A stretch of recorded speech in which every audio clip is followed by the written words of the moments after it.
السلام عليكم ورحمة الله وبركاته. ازيكم حبايبي؟ عاملين ايه؟ يا رب كلكم تكونوا بخير يا رب وبصحة. وصباح النور ومساء النور لو انتوا بتتابعوني في وقت متأخر. اليوم ده انا كنت صاحية الساعة 7 الصبح، وكنت عايزة اعمل محشي كرنب. طبعا الفترة اللي فاتت عملت معاكم كل انواع المحشي ما عدا الكرنب. الكرنب ده بيبقى يعني الخلطة بتاعته غير باقي المحشي عندي، يعني ليه خلطة ثابتة ما بغيرهاش، عارفين يعني الثوابت. كان عندي مانجا كده مخرجاها الفجر عشان بتبقى سقعانة على ايدي لما باجي اضربها في الخلاط، فقلت ايه هطلعها الفجر وانا كده كده صاحيه كمان ساعه، فمش هيحصل يجرالها حاجه. والجو اصلا بقى فتره طراوه كده، فسبتها بره عادي. وكان عندي مواعين، الصراحه ما عملتش مواعين امبارح، كنت تعبانه جدا. فانا صحيت بدري، قلت مش هبدا ولا هشتغل في اي حاجه غير لما اخلص كل اللي ورايا، عشان انا ما بعرفش اقف في المطبخ وهو مش رايق، لازم يبقى رايق كده. كان جوزي نزل وقلت له بقى يجيب لي حاجه المحشي، انا ما كانش عندي اي حاجه من حاجه المحشي اساسا. بس قلت هعمل محشي. هو كان تعبان وكده، كان رايح يجيب اشاعه وحاجات، فصحي بدري، قلت له طب بالمره عديلي بقى على البازار وهات لي كذا وكذا وكذا وكذا. قلت بقى ايه، اشوف اللي ورايا وهدي البيت كله لغايه ما هو يرجع، واعمل لي كوبايه قهوه كده عشان ايه افوق على اللي انا داخله عليه، عشان انا عارفه ان هي هتيجي عليا الساعه 10 او 11 هبقى عايزه انام. طبعا ولادي نايمين. قلت انا بقى اعمل لي فطار خفيف، لان انتوا عارفين ان انتوا لو دبيتوا في الفطار جامد قوي ومهما كنتوا صاحيين ونشيطين ونايمين طول الليل هتحسوا ان عندكم خمول ومفيش طاقه. فلو وراكوا حاجات كتير ما تدبوش في الفطار قوي، بلاش فول وطعميه والكلام من ده. خلوا كلوا بسكوته شاي حاجه خفيفه كده، هتظبط معاكم اليوم كله، يعني هتلاقوا الطاقه عندكم اعلى في اليوم كله. شايفين بقى الدنيا كانت رايقه خالص ازاي. صبيت بقى القهوة بتاعتي وانا بسجل الفيديو برضو بشرب قهوة. انا حاسة ان خلاص الحوار بقى وصل للادمان. خرجت برا بقى الشمس. قلت اقعد في الشمس الحلوة دي شوية، كل واحد من ولادي اخد اوضة وقافل عليه، وعندنا اوضة مجهولة محدش بيخشها خالص غير عشان نلبس. فالاوضه اللي جوه اصلا ما فيهاش شمس وهم نايمين، فكنت عايزه احس كده بنشاط وطاقه وكده، فقعدت في الانتريه كنت بسمع الراديو زي ما انتوا سامعين كده. كان جوزي بقى هنا اجا وجاب لي الحاجه كلها، ونسى يجيب لي الرز، قلت له اللي هو اهم حاجه. نعم، عايزه ايس كريم؟ ماشي، قولي لبابا يجيب لك.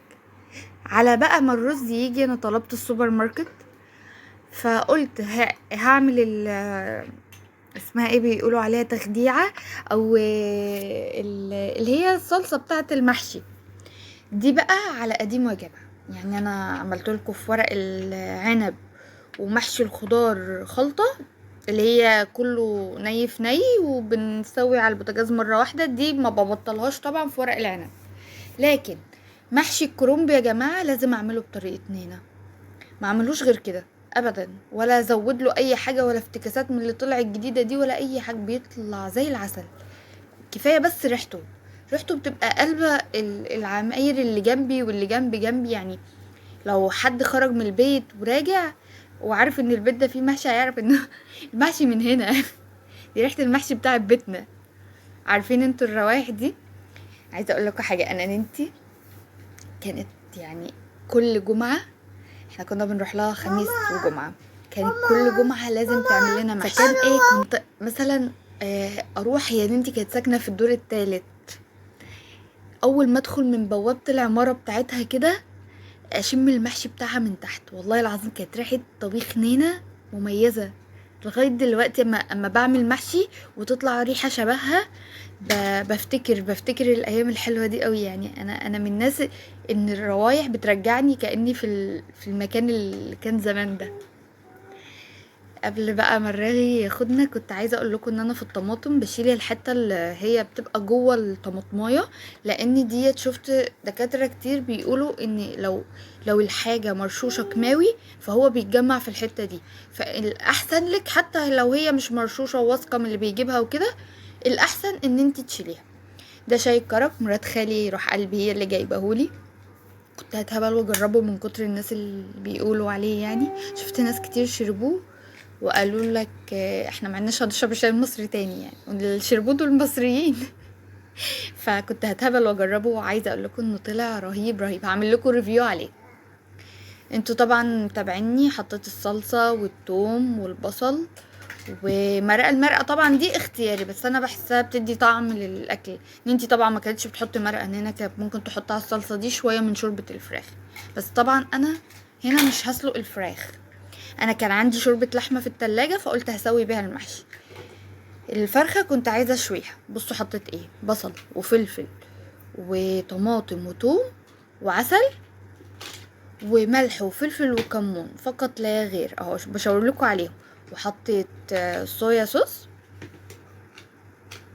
وشويه ميه عشان يمشوا الخلاط. انا طبعا كنت بضرب الحاجات دي في الكب عادي، بس بما اني لسه ضاربه فيها طماطم فقلت عشان ما اعملش مواعين كتير يعني خلاص بقى حطيت الطماطم ورحت حاطه ايه الخلطه بتاعه التتبيله بتاعه الفراخ. بسم الله الرحمن الرحيم. ماما وضربتها ومعاكم.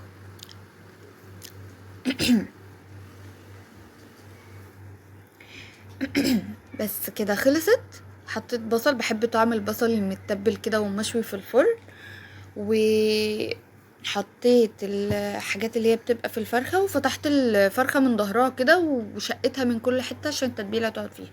طبعا انا ما سويتهاش، احنا لسه بدري جدا، فقعدتها في التتبيله ساعتين وشويه، ساعتين وربع تقريبا، لان هي كل ما قعدت كل ما كانت احسن. يعني انا المفروض كنت عملتها من بالليل، لكن انا اصلا كنت مطلعه الفرخه من الفريزر الفجر قبل ما انام، فما كانت جامده وكده، يا دوبك حطيتها في محلول النقع وخلاص. هنا بقى انا حطيت ملح وفلفل وكمون وكزبره وشطه، بس ما بحطش حاجه تانية ابدا ابدا على محشي الكرنب. وقطعت الخضره وغسلتها وحطيتها عليهم.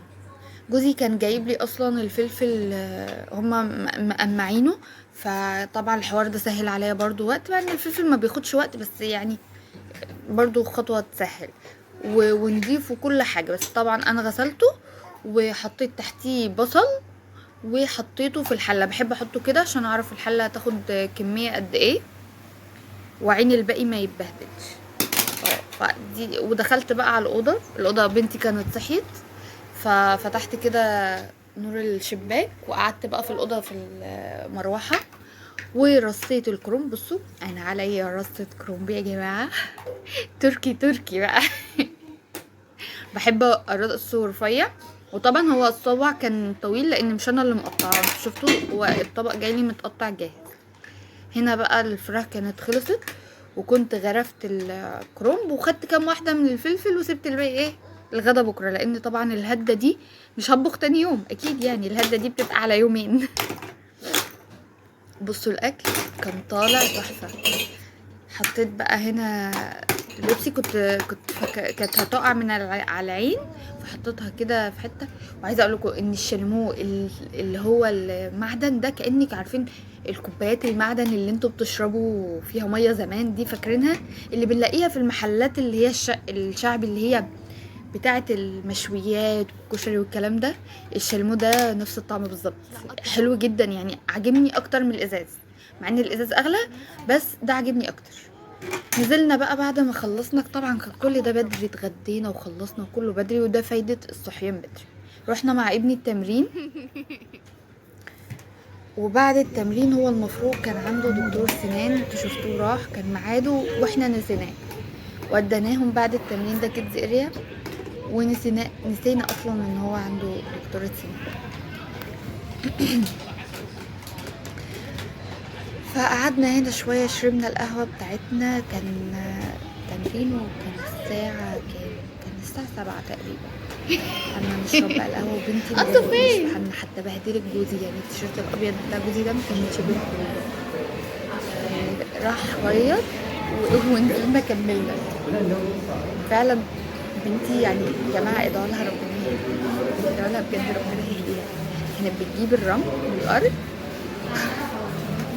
وتمسك في هدوم ابوها قال لي تعالي نروح نغسل لها ايديها ورجليها ومعرفش ايه والكلام دوت. يعني كنا عايزين نحميها في الحمام بتاع النادي.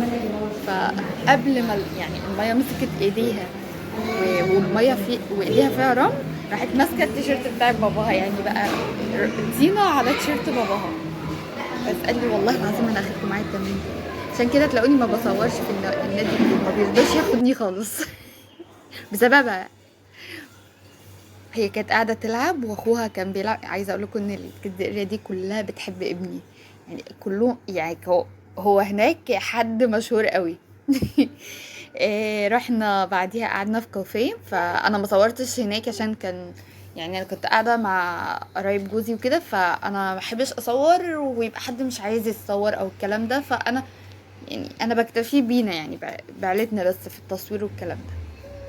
فهنا بقى كنا خلاص بنروح، كنا بنجيب العشاء. كنت بوريه لكم عاملين ازاي. طبعا يوم طويل جدا عليهم، نازلين من بدري جدا. عملت هنا بقى ايه مشروب الروقان بتاعي اللي بيهديني خالص كده وبينقي البشره. يعني انا عايزه اقول لكم انا لما بنزل انا بحط لغايه دلوقتي فيران لافلي. انتوا مش هتصدقوني بس والله العظيم انا لغايه دلوقتي بحط فيران لافلي بس. وساعات بحط سيروم ازهى وانزل بيه، لان المشروبات دي بتنقي البشره خالص، ما بتحتاجيش تحطي اي حاجه. انا بس حد مديني بنيتين تحت عيني من السهر دي لو راحت كل مشاكل وشي هتخلص. يعني لو وصلتوا لهنا ما تنسوش تعملوا لنا لايك وسبسكرايب وتقولوا لي رايكم في المحشي ايه، وبتعملوه زيي ولا في افتكاسات جديده انا ما اعرفهاش، واحنا بنتعلم من بعض. واشوفكم في فيديو تاني ان شاء الله. مع السلامه يا بنات.